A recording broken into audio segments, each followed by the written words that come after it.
Como eu anunciei, falei na quinta-feira, também falei lá no meu Instagram, hoje eu vou ministrar a respeito da mente renovada e os nossos relacionamentos. Se a nossa mente ela foi renovada por Deus, consequentemente, os nossos relacionamentos serão diferentes.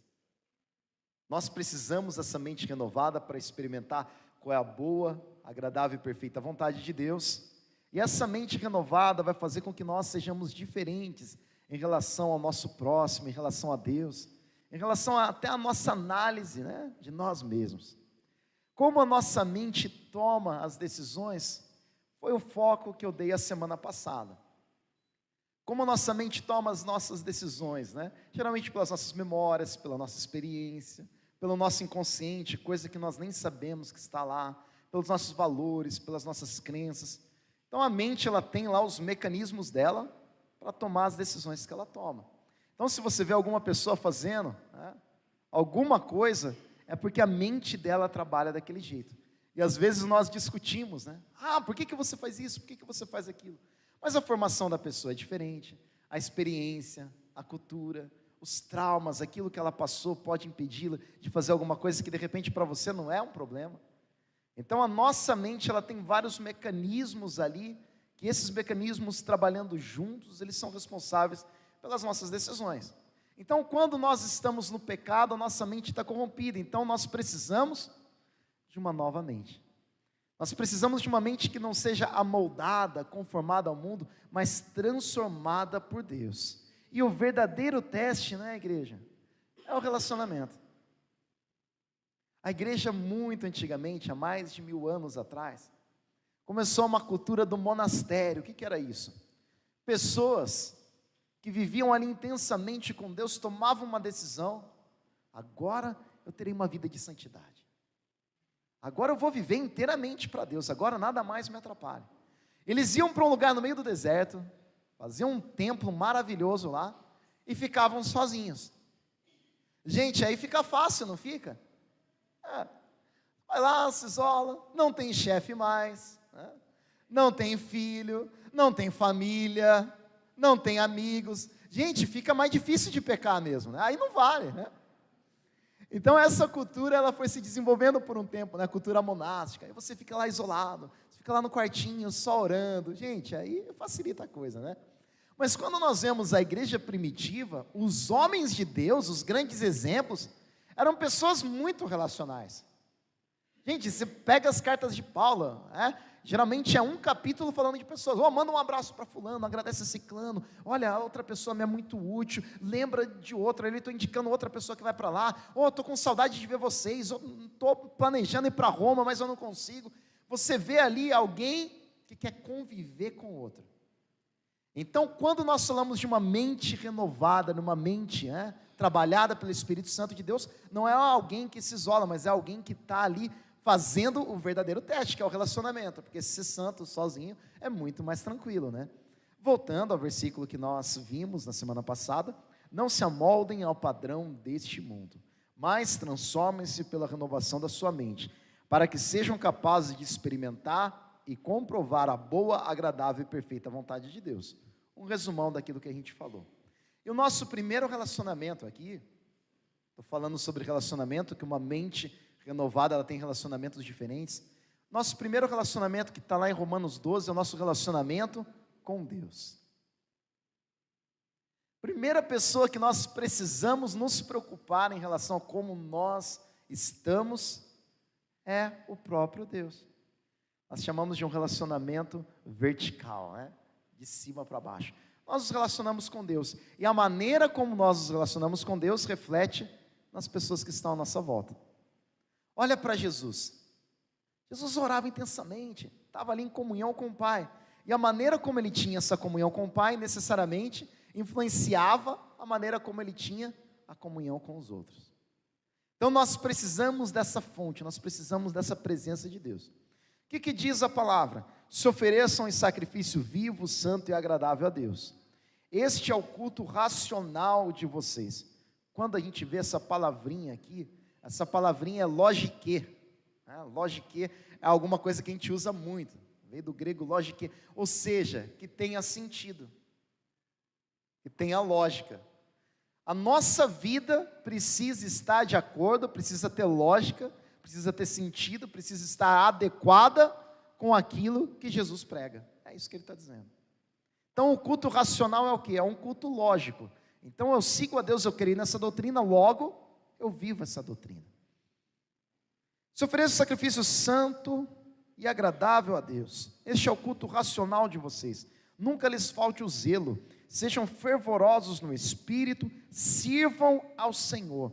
Alegrem-se na esperança, sejam pacientes na tribulação e perseverem na oração. Que sua vida, igreja, seja um culto a Deus. Aleluia! Você vai escovar o dente de manhã, seja um culto a Deus. Senhor, esse dente é para a tua glória, né? Senhor, obrigado pelo Colgate de cada dia, dá-nos hoje, né?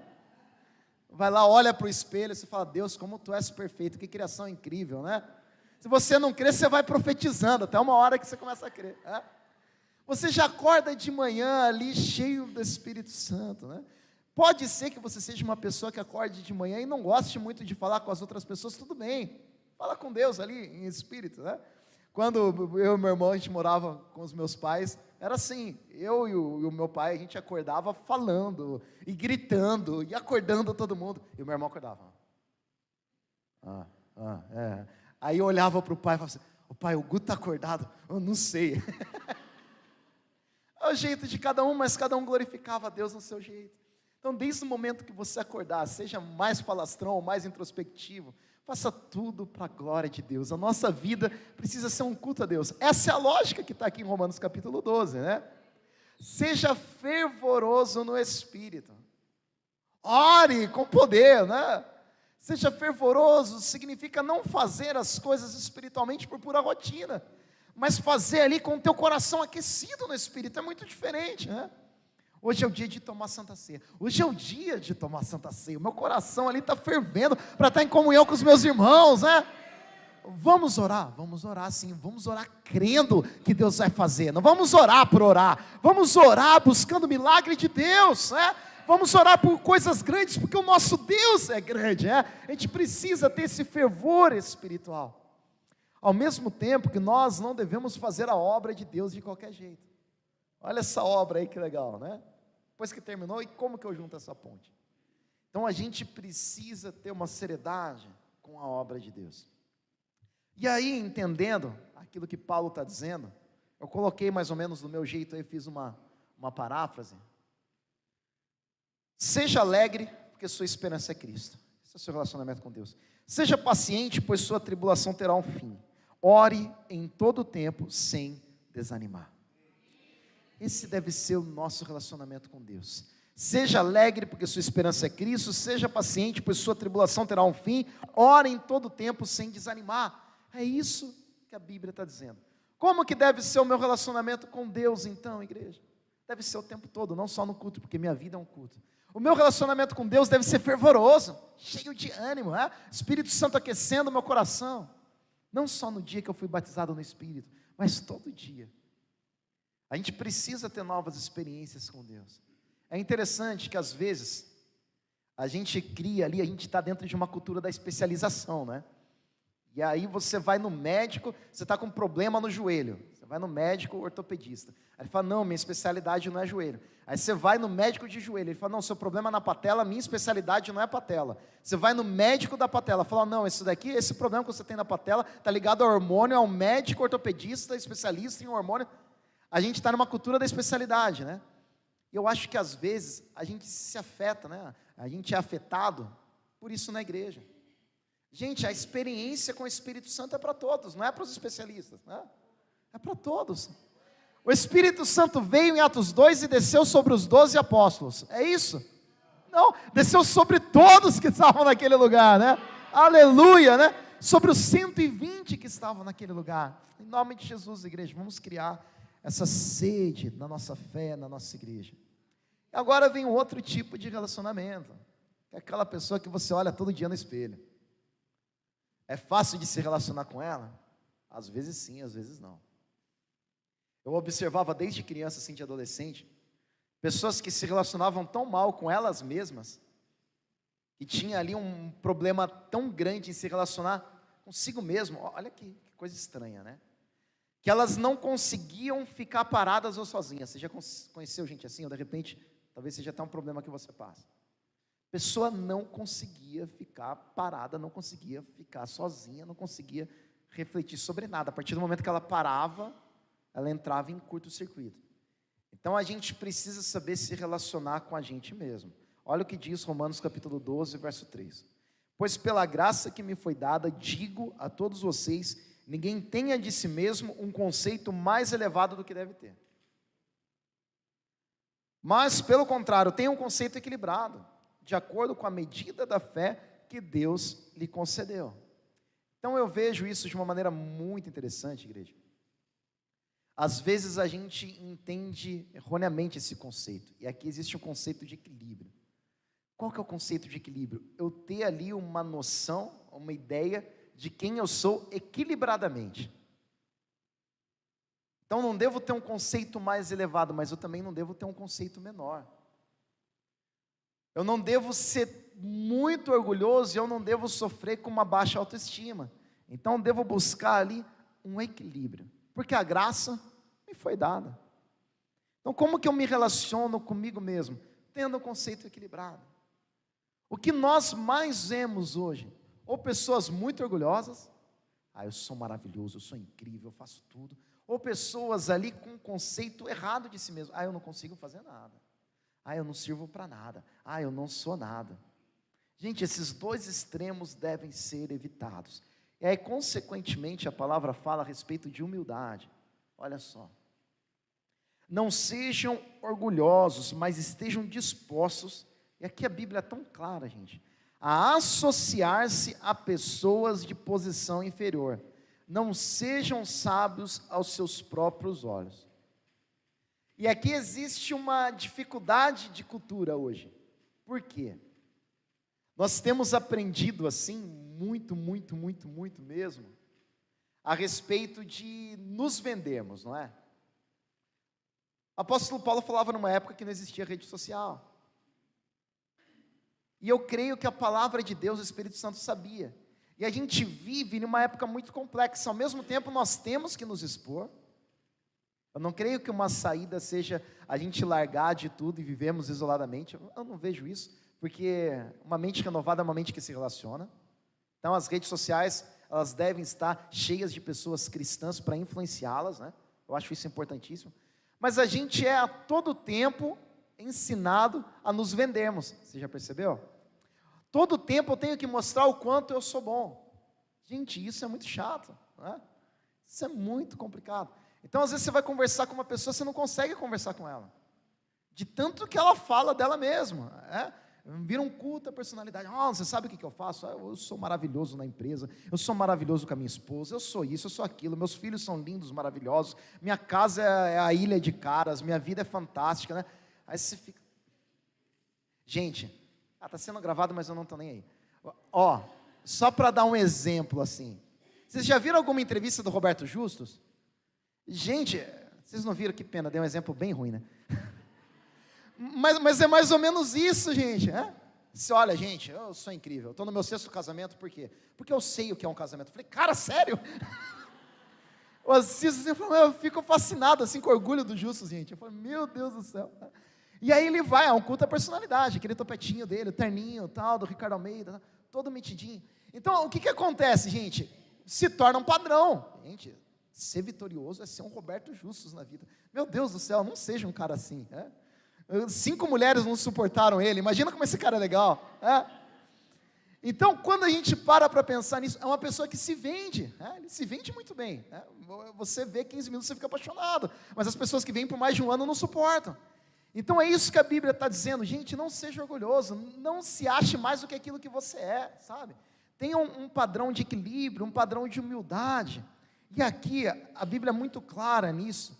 Estejam dispostos a associar-se a pessoas de posição inferior, e eu vou ser tão claro quanto a Bíblia é clara. Você que tem mais grana, esteja disposto a se relacionar com quem é pobre, é isso que Paulo está dizendo. É chocante, né? Precisar falar isso. Mas se Paulo fala, se a Bíblia fala, eu tenho que falar. Porque às vezes a gente fica fechado, né, nos nossos grupos, e a gente precisa se relacionar. Posição inferior aqui, a única coisa que há de diferente numa igreja onde todos são filhos de Deus, é a parte financeira. Posição inferior aqui, ele necessariamente está falando sobre dinheiro, sobre status. Então eu tenho que me relacionar, eu tenho que amar as pessoas, independentemente se eu sou um CEO e a pessoa é uma empregada, porque nós dois somos filhos de Deus. É isso que a Bíblia está dizendo. Então qual que é o meu relacionamento comigo mesmo? Uma pessoa que não menospreza os outros. Uma pessoa que sabe aquilo que ela é e sabe aquilo que ela não é. Uma pessoa de agradável convivência. Isso é importante, o relacionamento conosco. Agora o relacionamento com os irmãos. Já adiantamos alguma coisa aí, né? Romanos capítulo 12, versos 6 a 8.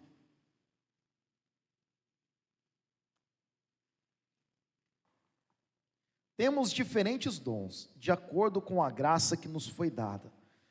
Quem que nos dá o dom? O Espírito Santo por meio da graça. Se alguém tem o dom de profetizar, use-o na proporção de sua fé. Se o seu dom é servir, sirva. Se é ensinar, ensine. Se é dar ânimo, que assim faça. Se é contribuir, que contribua generosamente. Se é exercer liderança, que a exerça com zelo. Se é mostrar misericórdia, que o faça com alegria. Então aqui está falando da gente se relacionando um com o outro. Está falando da gente se relacionar como irmãos, como família em Cristo. Como que nós devemos nos relacionar? Primeira coisa, nós recebemos dons por meio do Espírito Santo. E esses dons, eles servem para o outro, eles não servem para mim. Não é? Um princípio do dom é que ele serve para o outro. Então, quantas vezes, né, as pessoas, elas pedem ajuda, os pastores pedem ajuda, por quê? Porque eles também precisam. Eles estão doando, mas eles também necessitam de doação. Eu gosto de pensar no sistema circulatório para a igreja, sabe? Imagina que você é a mão. Você é a mão aqui. E está passando sangue por essa mão. Senão ela estava branca ou roxa, então está passando. Agora imagina que essa mão só recebesse sangue. O que ia acontecer com ela? Eu acho que em pouco tempo, não sou nenhum especialista, mas acho que em pouco tempo eu perderia essa mão. Se ela só recebesse sangue. Agora imagine o oposto, se essa mão só doasse sangue. O que aconteceria? Em pouco tempo também ela estaria morta. E se nós somos membros do corpo, como o apóstolo Paulo está dizendo aqui na diversidade dos dons, nós temos que ao mesmo tempo receber e doar. A gente não pode cair ali, né, dentro de uma situação na igreja, onde a gente só faça, e a gente não abre o coração para o pastor, e a gente não tem um tempo devocional, onde a gente não busca. Ao mesmo tempo, a gente não pode só receber, e também não transmitir aquilo que a gente tem recebido. Então a gente precisa, no relacionamento com os irmãos, dar e receber. E os dons, eles fazem parte disso. E os dons aqui, igreja, caberia uma outra pregação, mas o foco aqui é que uma mente renovada pelo Espírito Santo de Deus, uma mente não conformada ao mundo, ela se relaciona bem consigo mesmo e ela se relaciona com os irmãos. Outra coisa que nós aprendemos, o amor deve ser sincero. Odeiem o que é mal, apeguem-se ao que é bom, dediquem-se uns aos outros com amor fraternal, prefiram dar honra aos outros mais do que a si próprios. E aqui nós temos três princípios. Primeiro princípio aqui é o do amor. Aqui é claro, né? Agora, sabe o que eu acho interessante, igreja? Que a gente liga amor com tolerância, você já percebeu?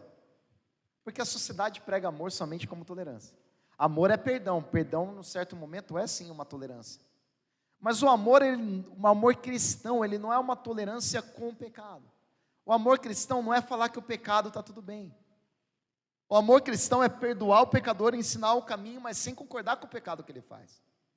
Isso é meio complicado às vezes, né? E olha só, na mesma frase que fala sobre amor, fala sobre ódio. Então, para você se relacionar bem com o seu irmão, você tem que saber amar e odiar. Imagina um corte agora. Meu Deus, né? Corte agora, eu estava demitido. Você tem que saber amar e odiar. Amar e odiar quem? Seu irmão? Não, seu irmão você só ama. Você tem que odiar o pecado. Odeiem o que é mal. Gente, eu amo o meu irmão, mas eu odeio a rebelião dele. Queria que ele fosse diferente. Queria que ele amasse os líderes, queria que ele parasse de falar mal dos outros. Odeio aquilo que ele faz. Por quê? Porque se você amar aquilo que ele faz, amanhã você está fazendo junto. Está fazendo sentido, igreja? Eu estou viajando, mãe. Amém? Então a gente precisa saber essa diferença. Então eu amo crianças, igreja. Vocês amam crianças? Eu amo. A criança, coisa mais linda do mundo. Eu amo crianças. Né? Amém, Renan? Receba. Né? Eu amo crianças. Né? O profético aqui, está liberando. Ao mesmo tempo, igreja, se eu amo crianças, eu odeio o aborto, certo? Eu odeio o aborto porque eu amo crianças. Então, às vezes vem aquele pensamento, né, aquela filosofia barata. Ah, não posso ter ódio. Não, eu tenho que ter ódio. O ódio é o contrário das coisas que eu amo, né? Então, se eu amo crianças, eu odeio o aborto. Se eu amo a santidade, eu odeio o pecado. Então, o ódio deve estar presente dentro de nós. Nós devemos odiar o que é mal, apegando-se ao que é bom. Dedique-se uns aos outros com amor fraternal, dedicação ao outro. Lembra da Casas Bahia? Dedicação total a você? Hã? Peguei emprestado aqui o slogan. Gente, se dedicar não é fácil. Se dedicar não é dar oi no final do culto. Se dedicar é se esforçar pelo outro, não é? Dedicação, né? E por último aqui, honra. Prefira dar honra para os outros do que para você. Prefira dar presentes do que receber presentes. Prefira abraçar do que ser abraçado. Prefira homenagear do que ser homenageado. É assim que funciona o relacionamento com os nossos irmãos.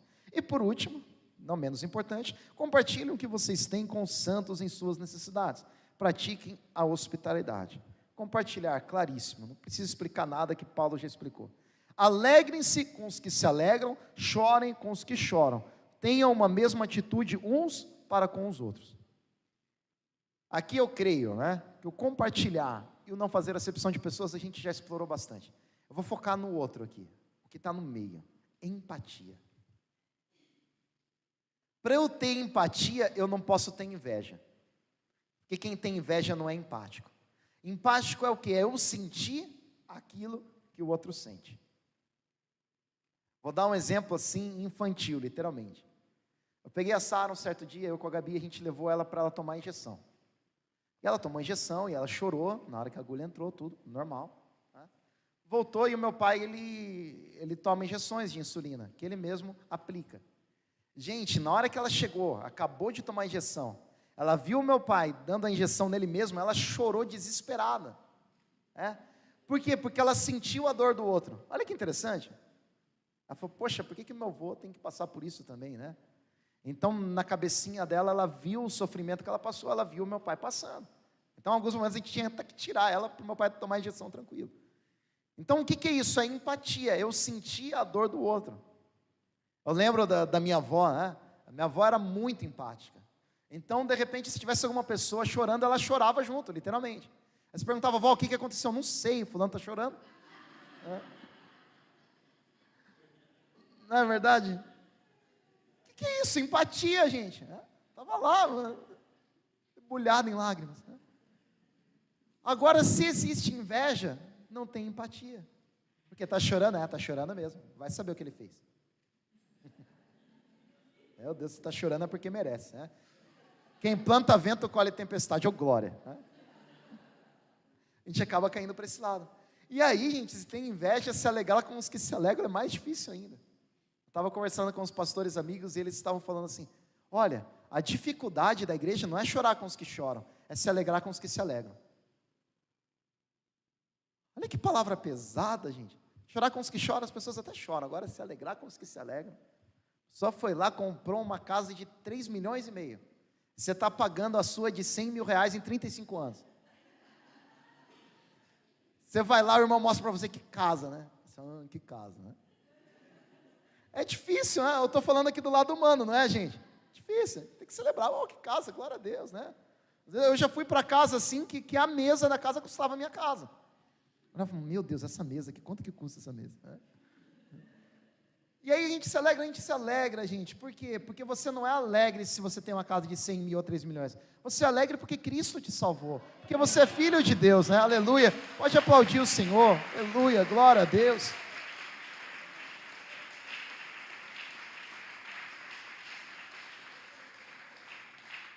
Aleluia, Jesus. E agora a gente vai para o melhor da festa. Vou deixar vocês lerem o slide. Eita glória! Meu Deus! Fala Deus, né? Agora a coisa fica boa. Relacionamento comigo mesmo, legal. Tipo uma palestrinha, né, de autoajuda, bacana, né? Relacionamento com Deus, top, todo dia na igreja aqui, eu tô aqui, é Santa Ceia, eu venho todo culto de Santa Ceia, eu tô aqui, eu tô firme, né? Agora, relacionamento com os inimigos, aí é mais difícil. Vamos ver o que a Bíblia fala sobre isso. Abençoem aqueles que os perseguem, abençoem e não os amaldiçoem. Que pena que está escrito isso na Bíblia, né, gente? Não retribuam a ninguém mal por mal, procurem fazer o que é correto aos olhos de todos, façam todo o possível, para viver em paz com todos. Interessante que uma mente transformada, ela vai mudar o relacionamento que ela tem com Deus, o relacionamento que ela tem com ela mesma, o relacionamento que ela tem com os irmãos, e o relacionamento que ela tem com os inimigos. Olha só que palavra. O que é abençoar aqueles que o perseguem? Alguém foi lá e passou a perna em você, demitiu você, injuriou você, acabou com você, destruiu, falou mal de você, e você fala: Senhor, abençoa o ciclano. Até faltou o lano aqui, ó. Abençoa, Senhor. O que a tua carne vai falar? Gente, maldito, né? Desgraçado. Minha vitória vai ter sabor de mel, né? Eu vou dar a volta por cima. Está plantando, está colhendo. De Deus não se zomba, Gálatas capítulo 6. Aquilo que o homem plantar, certamente colherá. Plantou, atentou contra o ungido do Senhor. Ele vai ver o que vai acontecer, não é? A gente adora essas frases, né? Quando eles se levantaram, quando os meus inimigos se levantaram contra mim, né? Salmo 27, capítulo 27, verso 3. Se levantaram contra mim para comerem as minhas carnes. Eles é que tropeçaram e caíram, né? E a gente tem essas frases, né, distorcidas da Bíblia para alimentar nosso ódio. E aí quando a gente olha para isso, abençoa, Senhor, abençoa. Ele está falando de mal de mim, mas que ele seja muito feliz, Senhor. Que ele seja próspero, que tudo que ele fizer dê certo, Senhor. Derrama uma alegria abundante na vida dele, Senhor, em nome. A pessoa acabou de humilhar você. Você é um incompetente, você chega, se ajoelha para orar, Senhor, abençoa, Pai. Que ele seja uma pessoa extraordinária, que a família dele seja incrível, que ele tenha muita saúde, que ele viva longos anos. É isso. Você vai orar sobre os seus inimigos, pelos seus inimigos, abençoa-os. Desafiador, não é? Agora é o seguinte, gente, vamos lá, vamos ser sincerão aqui. Dá para fazer isso sem a graça? Dá para fazer isso sem ter uma mente transformada? Não dá, gente, porque na hora que você fizer, as pessoas que não têm a mente transformada vão olhar para você e vão falar: cara, como você é louco. Ninguém vai entender. E o pior, você é bobo, né? Você é bobo. Continuando. Não retribuam a ninguém mal por mal. Procurem fazer o que é correto aos olhos de todos. Façam todo o possível para viver em paz com todos. Fazer todo o possível para viver em paz com todo mundo é difícil, né? É difícil. As pessoas, elas têm perdido e rompido relacionamentos sobre coisas tão fúteis, né? A Gabi, minha esposa, me ajuda muito. Por quê? Porque esse é um ano eleitoral, amém? O que acontece? Surgem assuntos eleitorais às vezes, né? E aí as pessoas falam alguma coisa que eu acho um absurdo. Eu fico: Senhor, façam o possível para manter a paz com todos. Façam o possível para manter a paz com todos. Bolsonaro é a melhor cara do mundo. Façam o possível para manter a paz com todos. Lula vai resolver todos os problemas do Brasil. Façam o possível para manter a paz com todos. Você vai fazendo o possível, gente, tá? E se você discorda disso, me perdoa, faça todo o possível para manter a paz comigo. Você vai fazendo esse exercício o tempo todo. E assim, isso é uma coisa fútil, né? Tem coisas assim mais pesadas que isso. Vamos lá. Dia de Santa Ceia, uma palavra dessa é bem legal, né? Quebrar mesmo o coração nosso. Não se vingue, vença o mal com o bem. Amados, nunca procurem vingar-se, mas deixem com Deus a ira, pois está escrito: minha é a vingança, eu retribuirei, diz o Senhor.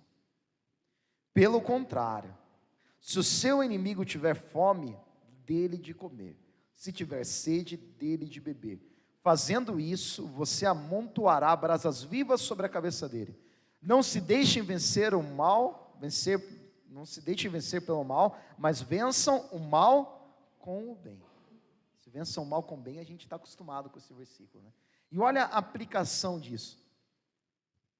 Se você se vingar, eu posso fazer essa interpretação aqui, eu vou forçar um pouco a barra, mas só para te ajudar.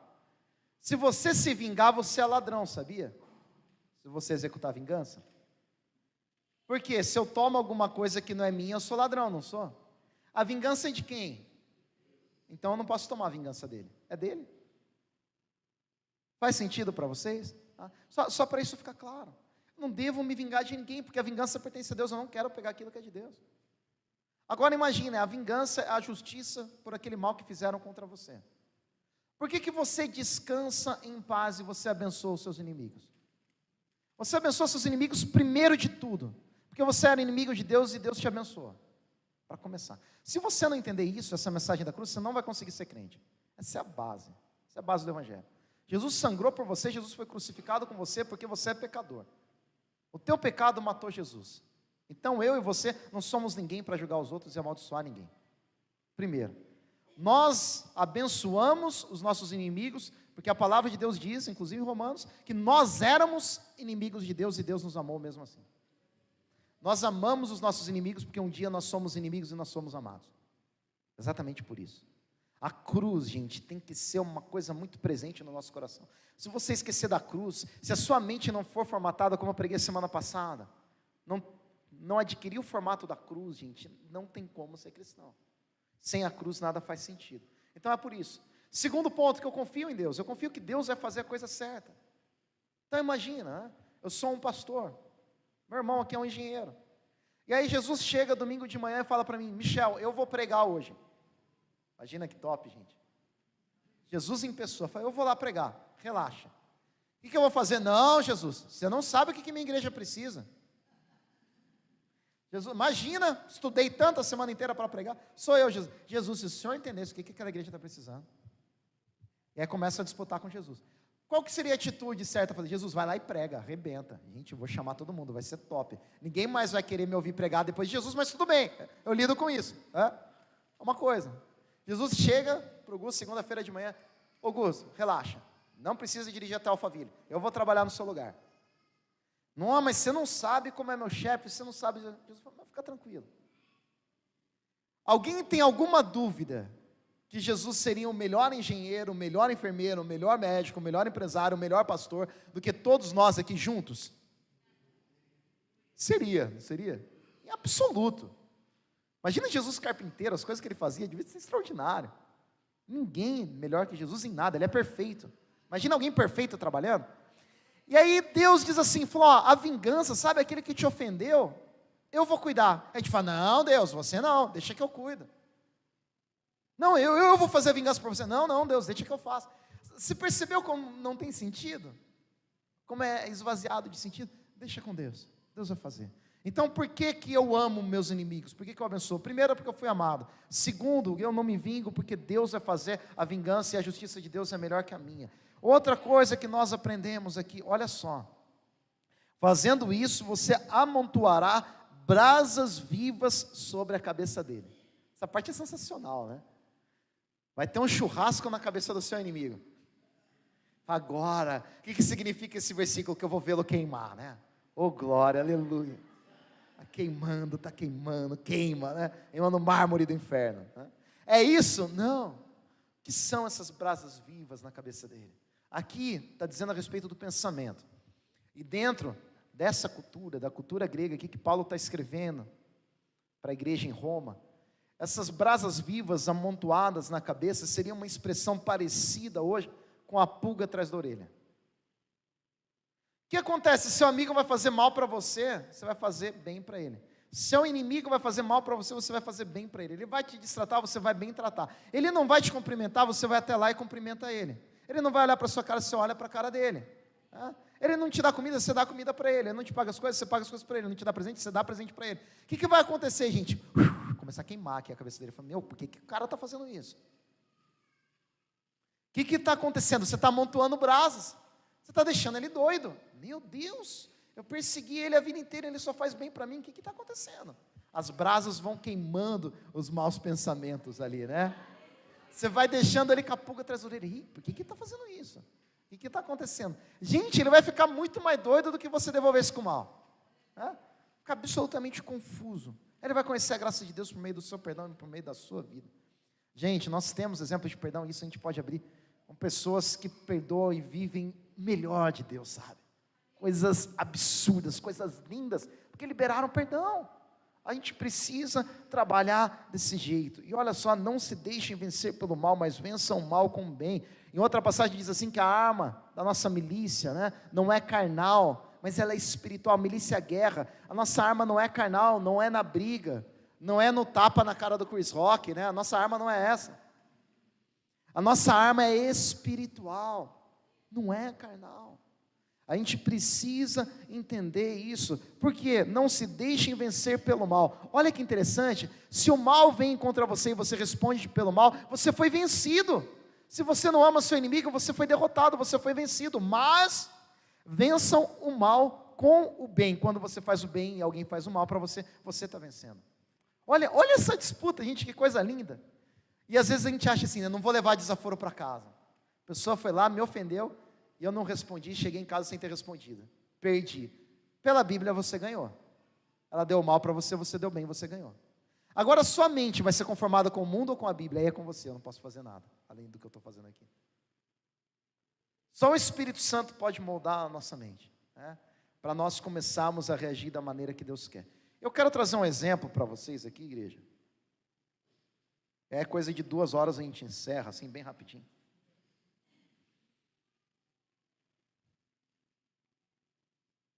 Foi feito um filme com esse exemplo, né? O nome em inglês é esse, Amish Grace, baseado numa história real. Esse filme foi feito sobre uma coisa que aconteceu.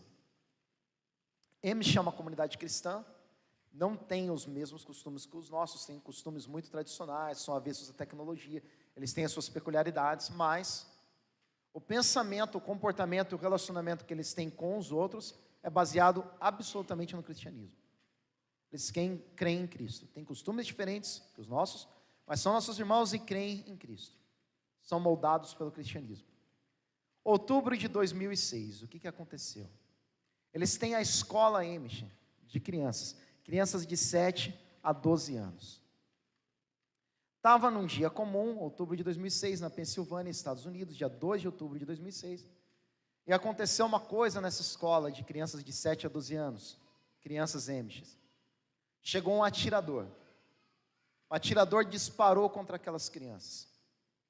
Disparou contra aquelas crianças, feriu mais de 10 crianças.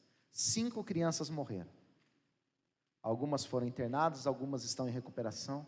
5 crianças morreram instantaneamente. Todas essas crianças eram Amish, essa escola estava dentro de uma comunidade Amish, uma comunidade cristã Amish. Esse homem que atirou, ele já era casado, já tinha filhos, também tinha os seus pais que viviam na mesma cidade.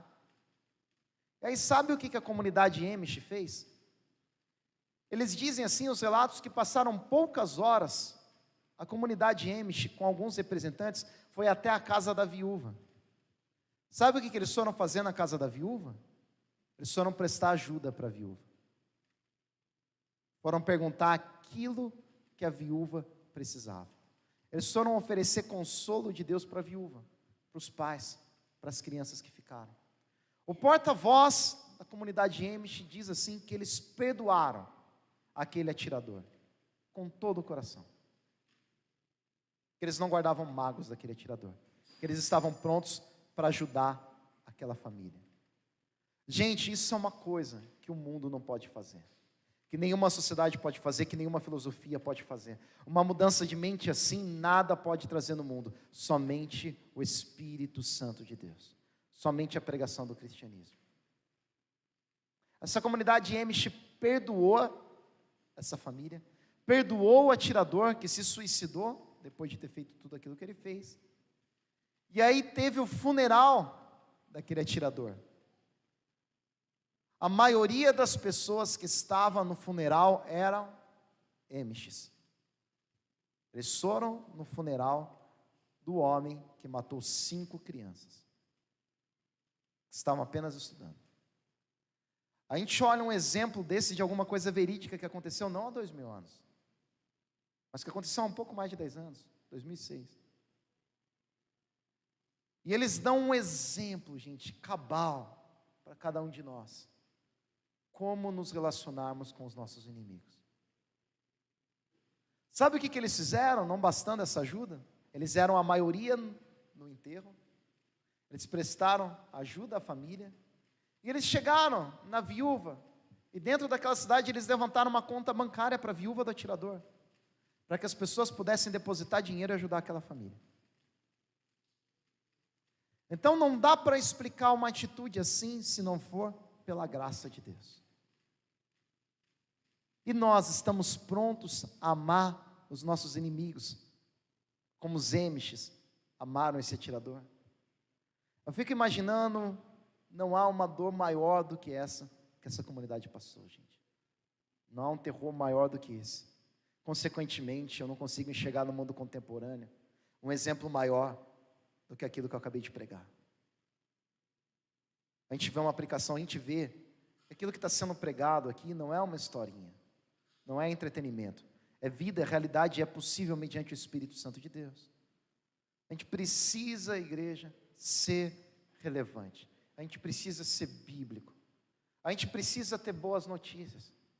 Eu queria terminar colocando isso para vocês. Sejamos, em nome de Jesus, a começar aqui na Ser Vivo, nós como cristãos, tantas outras boas igrejas que existem, que nós sejamos referência, que nós sejamos a causa de boas notícias. Nós temos sido muito envergonhados como evangélicos, com notícias horríveis, com corrupção, com tanta coisa triste. Mas eu peguei aqui a Folha de São Paulo e a BBC falando de perdão. Por quê? Porque uma comunidade Amish resolveu perdoar.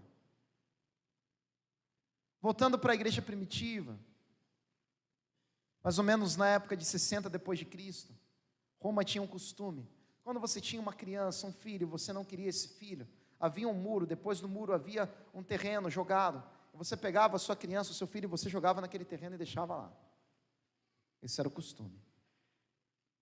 Muitas crianças eram deixadas lá. E elas ficavam lá abandonadas à própria sorte até morrerem. Sabe o que a comunidade cristã começou a fazer? Comunidade cristã dessa época de Paulo. Eles saíam com as famílias e eles começavam a adotar e a pegar aquelas crianças que eram jogadas. Não vamos deixar essas crianças morrer, vamos cuidar dessas crianças. Começaram a amar aquelas crianças, começaram a brigar aquelas crianças. Olha que atitude. E aí as pessoas em volta começaram a se surpreender e falarem: o que é isso? Quando a gente lê em Atos que os discípulos eram conhecidos como os discípulos do amor, olha que amor eles depositavam no próximo. Eles não olhavam dizendo: gente, isso daqui é responsabilidade do Estado, isso daqui não é culpa minha, poxa, que pena, hein? Pais irresponsáveis. Eles foram lá e fizeram a parte deles. Olha que amor, olha que perdão nós vemos na história Amish. Eu vou ler com vocês aqui o relato, resumidamente, é claro, não vou ler o relato inteiro, da redação da Folha de São Paulo. O título da Folha de São Paulo, em 6 de outubro de 2016, numa sexta-feira, diz o seguinte: Grupo Amish enterra menina e perdoa atirador. Uma procissão com quase 40 carroças acompanhou ontem o funeral da menina Naomi Rose, de 7 anos de idade. Uma das 5 vítimas fatais do atirador que na segunda-feira invadiu uma escola da comunidade Amish na Pensilvânia e disparou contra 10 garotas antes de se matar. 4 das vítimas, incluindo uma irmã de Naomi, continuam internadas, todas em estado grave. Uma 5ª menina de 6 anos foi levada para casa para morrer junto à família, segundo médicos. Integrantes da comunidade afirmaram ontem que as famílias perdoaram o assassino. Charles Carl Roberts, um dos líderes do grupo, visitou a mulher do atirador para expressar o perdão. A família de Roberts confirmou que poucas horas após o massacre, o Amish foi à casa da viúva para confortá-la. Essa é uma notícia da Folha de São Paulo. Notícia da BBC. Charles Roberts matou 5 meninas em escola Amish. A viúva do homem que matou 5 meninas em uma escola da cidade americana da Pensilvânia agradeceu à comunidade Amish por seu carinho e apoio. Mary Roberts disse que ela e sua família estão, olha só, surpresos com o perdão, a graça e a compaixão mostrados pelos Amish, após os assassinatos que aconteceram em uma escola da comunidade no dia 2 de outubro. Os Amish disseram que perdoaram Roberts e ajudaram a estabelecer uma conta para ajudar a família dele em um banco local. Gente, olha só o que é a graça de Deus, né? E por último, vou pegar trechos assim bem curtinhos de uma carta da viúva do atirador. O atirador se matou e deixou ali uma viúva, e ela vai falar um pouco a respeito dessa experiência. Ela diz assim: seu amor pela nossa família nos ajudou a encontrar a cura que tanto precisamos. Escreveu Mary Roberts em uma carta endereçada aos Amish, vizinhos e à comunidade local. Na carta divulgada por um porta-voz da família, a viúva diz que ela, seus 3 filhos e o resto da família agradecem aos Amish. Por favor, diz a viúva, entendam que nossos corações foram partidos por tudo o que aconteceu. Nós estamos cheios de tristeza por todos os nossos vizinhos Amish, que sempre amamos e continuamos a amar. Nós sabemos que muitos dias duros ainda virão para as famílias que perderam seus entes queridos, e por isso continuaremos a colocar nossa esperança e confiança no Deus de todo conforto, enquanto todos nós tentamos reconstruir as nossas vidas. Então esse realmente é um exemplo de como nós devemos tratar os nossos inimigos. Pela graça de Deus, eu creio que a maioria de nós aqui, para não dizer todos nós, acredito que nós não tenhamos passado uma coisa tão ruim. Eu não sei qual que seria a minha reação em relação a uma família, se um homem daquela família tivesse matado a minha filha, tivesse matado a Sara. Ou como que você reagiria se um filho pequeno seu tivesse sido morto? Aqui é um exemplo muito forte, muito poderoso, do que é uma mente transformada por Cristo. Que o nosso evangelho, igreja, é aquilo que nós vivemos, aquilo que nós pregamos, não seja apenas para resolver os nossos problemas diários, não seja apenas para atender às nossas necessidades, a nossa pequenez, as nossas ambições, mas que o nosso evangelho, que a nossa vida seja para expressar a graça de Deus para todo mundo. Que mais e mais pessoas, por meio da sua vida, conheçam esse Jesus, sejam salvos, sejam transformados. Não existe nada que se compare ao poder do evangelho. Convido você a fechar os teus olhos nesse instante.